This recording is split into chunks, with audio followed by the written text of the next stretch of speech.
Today we're going to be talking about 8 different ways that you can capture your retro camcorder footage. Now this goes for anything from VHS, VHS-C, Video 8, High 8, Digital 8, Mini DV, Betamax, really any kind of camera that consists of recording to a tape. Now, I'm not familiar with every single one of these ways, but I have seen some stuff on these and I kind of have an idea and a gist of how it works. So I'll be walking through 8 different ways on how you can do it. Some are a little bit more complicated than others, and some you're not going to get as good of video footage as others. So with that being said, let's get into it. So our first way or method of capturing your footage is computer video recorders, or kind of like your budget-friendly video recorders. And if you've seen these or looked into these at all, they might look something similar to this. This is the Ion Video to PC Mark II. Now, I think they made a 3rd generation of this as well. I don't know what the difference was between the Mark 1, 2, and 3, but generally they will look like this. You will usually get a S-Video plugin along with your RCA or component plugins there. And you've probably seen other ones like these, like Elgato makes some of these that are really cheap. You can get the ClearClick Video to USB. I did a review on that. If you want to check it out, I'll leave a card up above if you want to check it out. But pretty much these are a budget-friendly way to get into capturing your camcorder footage. Now, this one specifically, I haven't used in a long time, but this one came with like its own drivers and software. But I'm pretty sure you can just use OBS to capture your footage if you just plug this in and then plug your camcorder into it as well. You should be able to capture from OBS. Now, these ones are pretty cheap. If I remember right, I think I paid like $50 for this one like 6-7 years ago. I think the ClearClick Video to USB, I think is like 60 or 65 bucks. But like I said, like there's other ones that are out there that are much cheaper than this. Like you can find some that are like $20 maybe. But some of them real cheap ones can be kind of hit and miss if they work correctly or not, or work at all. So just be aware of that, kind of do your research, look at reviews, see how many stars that they have, and go from there. So this is your first one. And I'll talk about some cable usage and stuff later on. And by cable usage, I mean proper ways to use your cables with camcorders, because there's different ways and different plugins for different kinds of camcorders. And if you're new to all of this and you're new to the retro camcorder world, you might not know what all of these are or what all of those plugins do. So that was number 1. Let's talk about number 2. And number 2 is very similar, but it is portable video recorders or portable capture devices. And you might have seen something similar to this as well. This here is the ClearClick Video to Digital 3.0. Now, these ones get a little bit more spendy, but these ones are going to allow you to actually capture your footage on the go. So if you're on vacation or on a trip or something like that and you want to be able to capture your footage on the go, this is a great way to do it. And there's different kinds of these that are out there. This one specifically actually has an internal battery, so you can actually charge this and you don't have to have a portable charger with you like you would with like the 2.0 version of this or the Cloner Alliance Viewlight AV. Although those ones are a little bit cheaper than this one. I think this one will usually run about $200, but that's because you get the internal battery with it. You can record audio files only. You can record RCA and S-Video. You can record to a USB drive or a micro SD card. And it has a HDMI outsource. So if you want to be able to watch your clips to like a TV or something like that, you can do that as well. Now, some similar devices to this would be the ClearClick Video to Digital 2.0, the Cloner Alliance Viewlight AV, and the Immersion PowerPlay RC video capture device. That one's like a fan favorite. I need to do a review on that someday. But again, these can run a little expensive, so I'm waiting for the right time to do that. The other thing that is great about these is you can actually use these to go tapeless. Now, the only downside with these is I really only recommend using them with analog camcorders. And by analog camcorders, I mean like VHS, VHS-C, Video 8, High 8. If you have Firewire or a camcorder that has Firewire, like a Digital 8 or a Mini DV camcorder, this does not have Firewire, so you will not get a true digital signal because you can't use FireWire. You're only able to use the RCA plugins and the S-Video plugin. Now, I think that it still looks pretty decent with a mini DV camcorder using it with one of these. It looks a little bit more retro and a little bit kind of pixely. It doesn't actually look like a digital video, but as long as you're okay with the video files not looking as great as they could be, then these will work great for you. And sometimes I kind of like the look of a little bit crappier video footage that'll come out of a mini DV camcorder. You can kind of change the look of it. And if you want to learn how to go tapeless with one of these, I will leave a card up above for you to learn about how you can actually go tapeless with really any kind of camcorder out there. Before we move on to number 3, we'll talk a little bit about the cables that your camcorder may or may not have. So this has your yellow, white, and red plugins, your RCA component plugins, and everybody has probably seen these before. So if your camcorder has, these same connections on the other side, you can just use one of these, plug it into here, and plug the other side into your camcorder, and you'll be able to record your footage. Now, not all camcorders will have this kind of a plug-in. They'll have like a 3.5mm jack. And a lot of people don't know that your AV plug-in for that, well, that's the AV plugin, and usually they will be like a yellow plugin, indicating that it's like your video signal, your audio video signal. So you can find some cables out there that I call them a 3-to-1. So it looks like a headphone jack or a microphone jack or something like that, but it'll be a 3.5mm jack right here, and you'll plug this side into your camcorder, and then again this side just plugs into your capture device. So this is another kind of cable that you can use. I'm just trying to make this as friendly as possible for anybody out there who is just a complete beginner. Now, your other cable that's on here is called S-Video. Now, an S-Video cable it has one specific way that it can plug in. It can be a little tedious to get it plugged in sometimes, depending on your camcorder. But you want to be gentle because there's 4 little prongs that are in there. And if you bend one of them, then your image will just be black and white. Now, the issue with trying to go tapeless using S-Video, well, S-Video is going to have a better image than your RCA cables, the colored ones that I just showed you. But the issue is it doesn't have audio. It's just a video signal. So you have to use the audio cables from your RCA cables. Now, your yellow one will always be your video signal, and your red and white will be your left and right audio. So you'll just use 2 of these on the other side. But if your camcorder doesn't have these kinds of plugins for your RCA, you'll have to use one of these cables, a 3-to-1. Now, you can find ones that are actually a 2-to-1, and these are actually just audio cables. So you have one side here, and then the other side is your left and right audio. I recommend using these if you plan on using S-Video, just because they are less cable and you won't have other little things dangling and possibly smacking the side of the camera and stuff, causing noise in your video footage. So yeah, you'll have to use these along with your S-Video cable to get your video signal and your audio signal. So that moves us to number 3. Now, this one is one that I personally use all the time, and this is a VCR/DVD player capturing device, if you want to call it that. Now, this has to be a VCR DVD combo. You can't get a VCR or just a DVD player.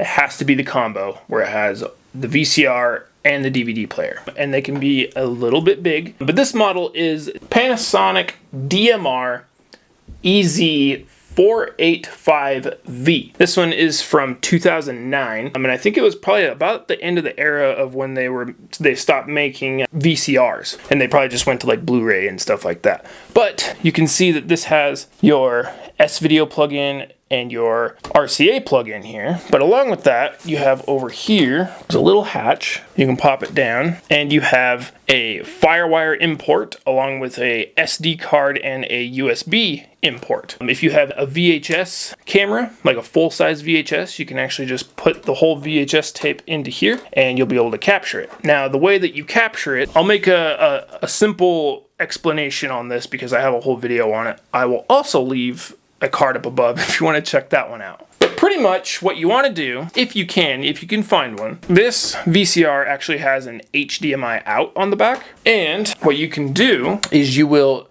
take an HDMI cable, plug it into the back of it, and then the other side you will buy yourself a HDMI to USB capture card, and you will plug this into the side of your laptop or your computer. And what it does is it tricks your computer into thinking that you have a webcam plugged in, and then you'll just go into like your webcam app on like your laptop, and you'll be able to switch the camera from like the webcam camera to what it thinks this is, which is this VCR, and you will plug your video camera into the video sources, depending on what video source you want to use, whether you want to use RCA, S-Video, or Firewire, and your old camcorder will pretty much become like a webcam. You'll put it in playback, you'll watch your footage, you'll push play on your camcorder and push record on your laptop, and it will start recording your footage. And you can actually go in, you can change the aspect ratio from 16:9 to 4:3. You can change like the frame rate and all that kind of stuff. It's super simple and it works great in my opinion. This is my favorite way to do it. There's a lot of different ones that are out there. Some of them only have an S-Video RCA plugin,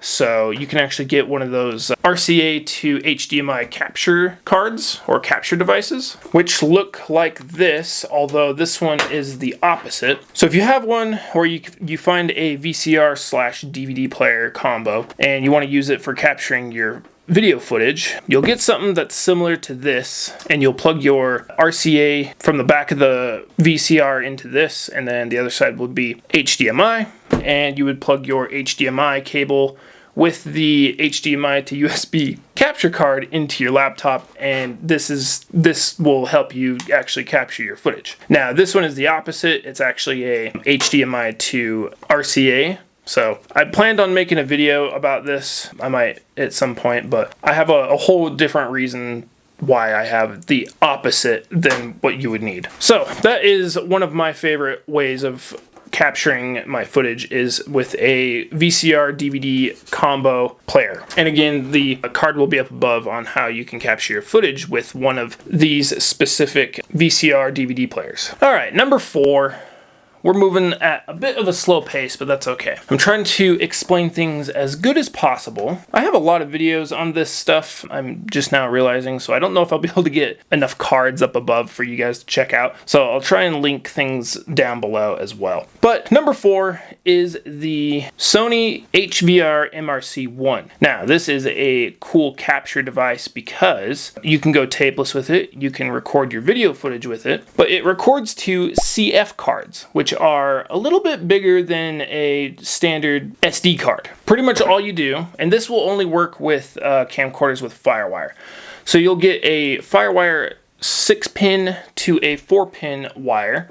I recommend getting one as short as possible. And then you pretty much just plug it into your camcorder, whatever camcorder has a Firewire, and then instead of pushing record on your camcorder, you will push record on this, and it will record what the camera is seeing straight to the CF card. Once you're done, you'll take the CF card out. You can get a CF card reader that's like a USB little plug-in that goes into your computer. You plug your CF card into that, and your computer pretty much recognizes it like an SD card. So it makes it super simple, and this will save you a lot of time, and you don't have to worry about buying tapes or anything like that. So that means if you have a camera out there that has a broken tape deck, or you have dirty tape heads, or you just don't want to deal with tapes in general, you can get one of these with your mini DV camcorder or digital 8 camcorder. It might even work with micro MV tapes, and you don't even have to worry about capturing your footage after recording it to a tape. You can just have it straight to the SD card. When you're done recording, you can just take it out, plug it into your laptop, and start editing your videos. So super cool. They're a little bit spendy because they are a little bit older, and they're just such a nice thing to have with your retro camcorder setup. So that is the Sony MRC1, and I also have a video on this as well. Okay, so number 5. And I haven't actually tested this one out myself, but I should try it at some point. And this is being able to capture with your phone. Now, from the video that I've seen, and I'll link a video to this guy's video as well. But from the sounds of it, is it might only work with Android. I don't know if it'll work with iPhone, but pretty much what you'll do is you will get one of these little HDMI to RCA converters. You will need a HDMI cable, an RCA cable, along with a power bank to power this. That's what this is a USB power bank to be able to power it. And then you'll download an app called USB Camera. Now, I tried looking for that on my iPhone on the, the App Store, and I couldn't find an app that kind of matched this guy's app. So it might only be on Android or like the Play Store. So unless there's some other ones out there that will work, I have to test it myself to actually see if I can get it to work. But yeah, that's pretty much how you can do it with your phone. And from the sounds of it is you can actually like live stream with this app, and then you have all your clips on your phone. You can transfer them to your computer if you want. You can edit it on your phone, or you can just use your clips and put it on like social media and stuff like that. So that's an easy way to do it. And I'll leave a card or a link somewhere to this guy's video so you can kind of see what I'm talking about and how he does it. I think it's a great video, and I wish the guy made some more content like that because he's pretty knowledgeable. Now, number 6 is one that I'm also not very familiar with, but I know it is possible. And you can go and buy yourself an older MacBook. I want to say from like the mid to late 2000s, because they have a FireWire 4-pin plug-in or a FireWire 6-pin plug-in. One or the other. You have to do your own research on that though, because I'm not sure which models actually have FireWire. And you need to make sure that the video files are compatible with our modern computers and software and stuff. Because I know there's been issues, even with my Sony VRC1. Some people have issues with the files on there. Like I think it's like an AVI file or something like that, and sometimes like your computer like doesn't want to play it. So capturing your camcorder footage straight from your camcorder to like an old MacBook, it might capture it in an older mini DV software, so I'm not exactly sure if it'll have a different file that isn't compatible with our modern computers and stuff. So you might not be able to edit it, put it into an editor, or even watch it on a modern computer if you go to transfer it through like a USB drive or something like that. So you can look into that and see if you can find an old MacBook that you'd be fine with just using for capturing footage. All right, number 7, we're getting to the end here. Capturing your footage with a FireWire capture card. Now, this method, you have to have a desktop computer. You can't have a laptop from what I know. So a desktop, like the big, like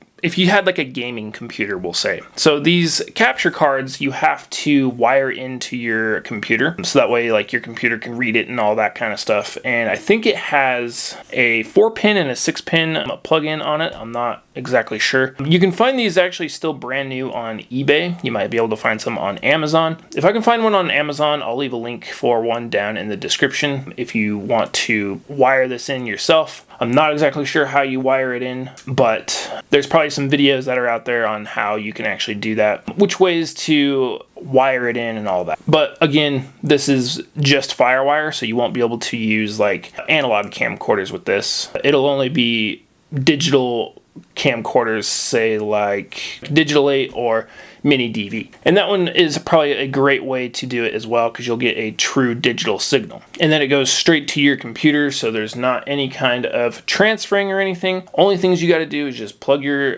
camcorder into your FireWire cable and the FireWire cable into your computer, and you're good to go. There's no, external device you have to use to record and then transfer it over to your computer and all that. So that one's a nice way if you know how to wire in cables to your computer. And number 8, this is a way that I've been wanting to try for a while, but I haven't been able to find the cables available to do it. So pretty much it's a FireWire to Thunderbolt method. And how it works is you'll have your, if I remember right, you have some kind of like you have a FireWire 4-pin to a 6-pin, and then there's like a 6-pin to a like USB, and then the USB to a like Thunderbolt cable. So there's like 3 or 4 different cables you all like plug in together in like a cable train almost. They all plug into each other. So pretty much how that works is your computer or your laptop will be able to recognize that your camcorder is plugged into it. And from what I know, I've only seen this work with Mac, so like a MacBook. So I think it works with like QuickTime is what it's called. It's like their like video recorder or like webcam, something like that. I don't know. I don't know a lot about Mac, to be honest. You'll use QuickTime to capture all of your video footage, and then you're pretty much able to just edit your files and stuff from there. I'll have to find the video. I'll leave a link to his video. His name's Mark Holtz. He's a Canadian YouTuber. He has some good footage on how to capture your retro camcorder footage, but he does a lot of stuff with like retro vintage like SLR lenses. So if you're into that kind of thing, I'll leave his channel link below and you can check it out. But I'll leave that video for anybody down there if you want to learn how to do that. The hard part with that is it's hard to find the cables that you need to do that with, because I don't think they're being made anymore. You might be able to find them on eBay used, but not on Amazon. I've looked around on there and it's a little hard. So yeah, that's the 8th method. So that is the 8 different ways that you can capture your video footage. Now there's probably a lot more ways out there, but that's really just scratching the surface. But those are 8 different ways that I know of that you can capture your video footage. If you have any